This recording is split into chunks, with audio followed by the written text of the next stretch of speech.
Hola, ¿qué tal? Espero que estén bien. Acabo de concluir la plática que di ante la revista jurídica Lex. Parece un tema que a lo mejor se nos escapa mucho.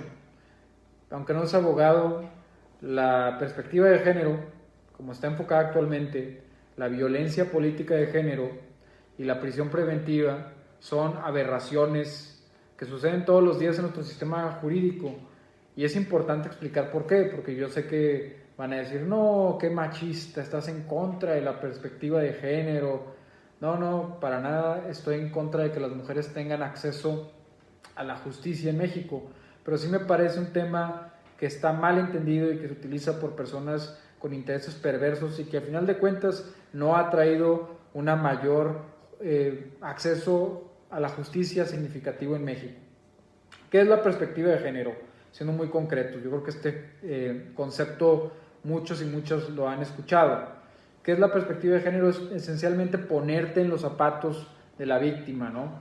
Este tema se creó principalmente por las mujeres que eran víctimas en casos de violación, por ejemplo, y que pues el juez tenía que ponerse los lentes, por así decirlo, para ver la visión de lo que la mujer experimentó, para entenderlo. O sea, ¿por qué no puso la denuncia el día siguiente? ¿Por qué se bañó después del delito cometido en su contra? Pues son cosas que impedían a veces que las mujeres, ¿no? Pues por sentir repulsión a lo que habían vivido, afectaba el proceso penal.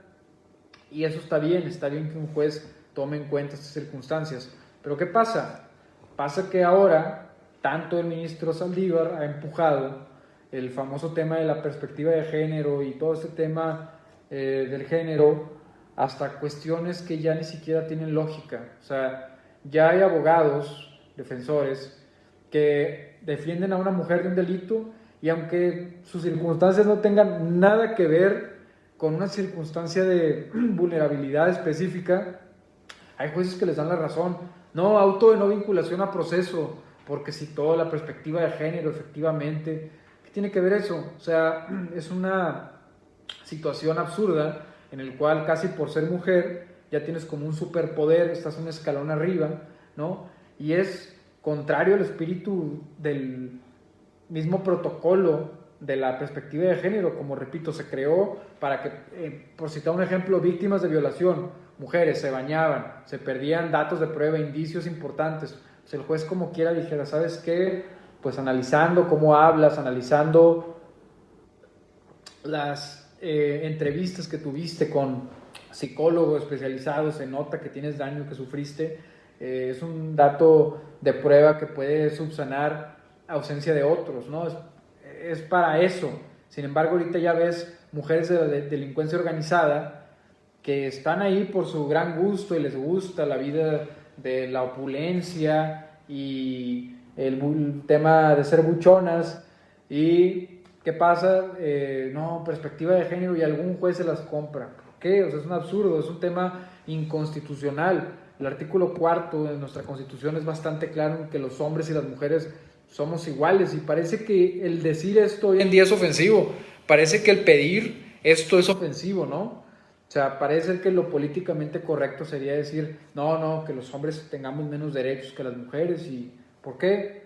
Pues en una verdadera democracia todos debemos de ser respetados en nuestros derechos y debemos de ser iguales. Creo que estos criterios no son claros y creo que además sentan precedentes peligrosos. Por ejemplo, una mujer en la política, no voy a decir su nombre, presentó una denuncia en su momento y increíblemente una sentencia del Tribunal Electoral sancionó a un periodista por por haber cometido violencia política de género en su contra, por haberla llamado rata a una mujer en la política que estaba plagada de señalamientos de corrupción, que estaba plagada de una riqueza totalmente inexplicable para un servidor público y la criticó cuando estaba en campaña, le dijo rata y la mujer dijo, no, es que esto es violencia de género y le dieron la razón y el periodista ahorita está en un portal en registro de violentadores de género, ¿no? Es absurdo en lo que se está cayendo.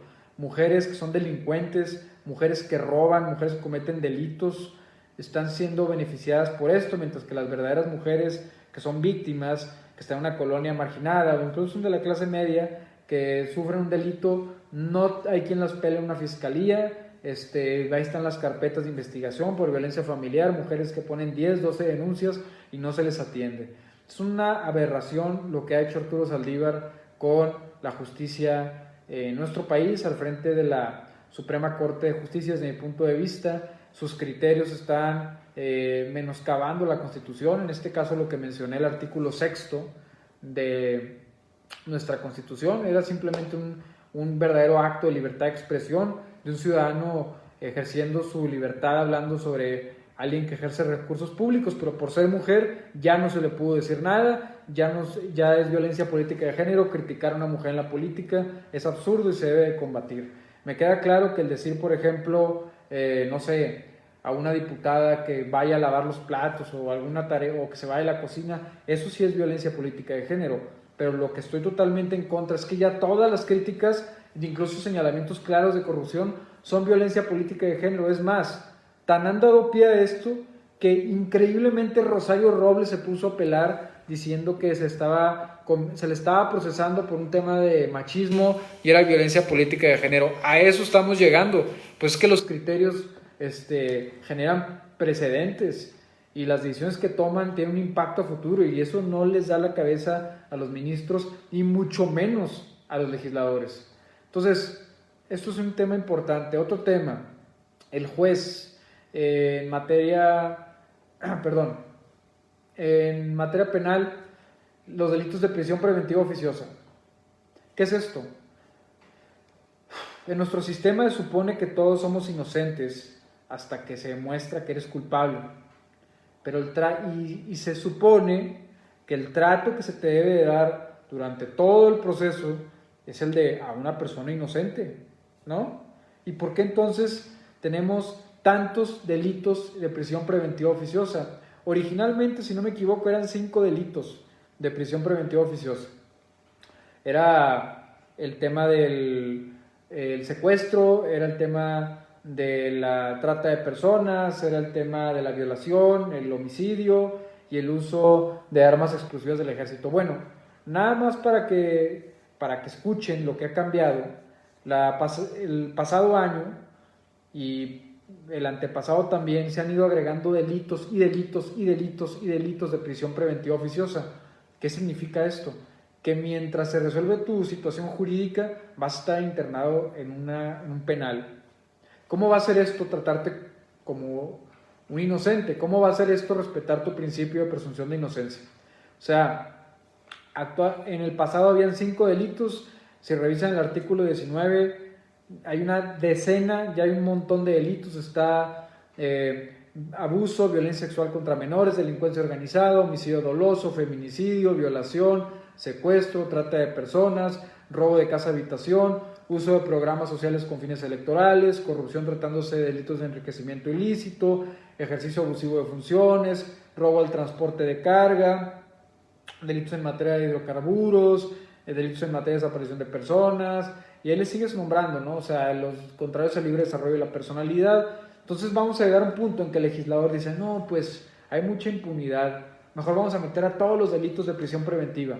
Y no, la prisión preventiva debe de ser la excepción a la regla. La prisión preventiva debe de ser para casos excepcionales, ¿no? Cuando, por decir, un terrorista, alguien que representa un riesgo inminente estando en libertad, un riesgo fundado, no alguien que comete un robo casa habitación, que no están viendo los legisladores, que no entienden nada del sistema penitenciario en México, que no entienden que entra alguien por robarse una lata de atún y convive con secuestradores en la cárcel y sale con un doctorado en delincuencia organizada. Qué mentes tan limitadas de los legisladores. Entonces, es un grave error. Todos los tratados internacionales en México hablan acerca de las reglas de trato procesal, la presunción de inocencia, las reglas de Tokio, puntualmente, por mencionar algo. Yo pienso que todos los delitos en México deberían enfrentarse en libertad siempre y cuando la persona pueda garantizar que acudirá a las citas. A ver, en Estados Unidos no se espanten con esto. En Estados Unidos es así. Vean, recuerden el caso de O.J. Simpson. O.J. Simpson, que aparentemente había matado a su esposa, pues enfrentó el proceso en libertad. Sí, pagas una fianza y sí hay un debate de, bueno, es un tema que solo beneficia a los que tienen dinero. Bueno, es otro debate, pero peor que estar añadiéndole delitos cada vez más al artículo 19 es un error, ¿no? Pienso que todas las personas deberían ser tratadas como inocentes hasta que se demuestre lo contrario, y esto fue un poco de lo que hablé hoy en la conferencia que acabo de dar para la revista Lex. Creo que como conclusiones es una aberración lo que se hace con los criterios de perspectiva de género, originalmente bien intencionados, correctos para apoyar a las mujeres víctimas y vulnerables. Ya ahorita es una pasada esto, ya cualquier mujer cometa un fraude, una administración fraudulenta, no, perspectiva de género, y habrá algún juez que les dará la razón. Tema de la violencia política de género, aún peor. Me parece que simplemente es darle herramientas a las mujeres corruptas que están en la política para que no se les pueda criticar, y creo que esto se debe combatir terriblemente. La libertad de expresión es uno de los principales derechos en cualquier democracia moderna, y creo que es un error grave que mujeres corruptas no puedan ser señaladas por su corrupción y que además reciban un trato diferenciado que un hombre en la política. Entonces, concluyendo también con el tema de la prisión preventiva, los legisladores de plano no le entienden el sistema, es la consecuencia de meter edecanes, futbolistas y gente que no se dedica al derecho, actores de televisión, a hacer nuestras leyes, ¿no? No debería esta gente hacer nuestras leyes, debería de ser hecha por profesionales del derecho, gente capacitada, que entienda qué es lo que se necesita, cuáles son los retos en el día a día en la justicia. Y pues nada, espero que esto haga eco en alguna persona que tenga algún puesto importante en algún congreso o en algún juzgador, porque sí, definitivamente estamos mal, ¿no? Lo que se está haciendo es contrario al sistema penal, al espíritu constitucional con el que fue creado. Tengan un excelente día. Por mi parte es todo.